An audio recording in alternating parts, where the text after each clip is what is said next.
السالوت اودي هو اللي جابنا وهو اللي ساتر عمك. نهار هاد السالوت غادي يحط لكم في الفور ويجبد الدواسه ديال عمك، غتندموا على داك النهار اللي خدمتوا معايا قباط فيه. شتي نكر الخير انت خيري ياك كيما غير هندي نهار سلم عليا 3 ايام وانا نحيد الشوك جدمني. كان بخير خالو وما يستاهلش. هذه راه مناسبه باش تخلصني في داك الشيء. بالمناسبه هي الا جبتي لي السالوت والخلصه ديالك غتكون مضوبله على نوبتين وفرحتك غتكون فرحتين.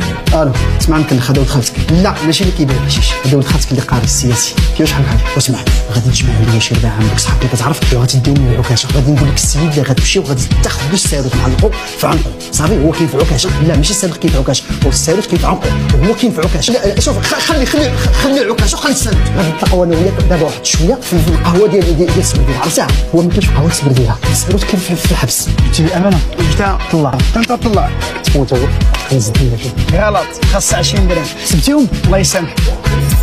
شتي كتسمع؟ لا مشيش بعيد. شكون كيكون؟ فلوسير ما تخلقش دابا الساروت السلسله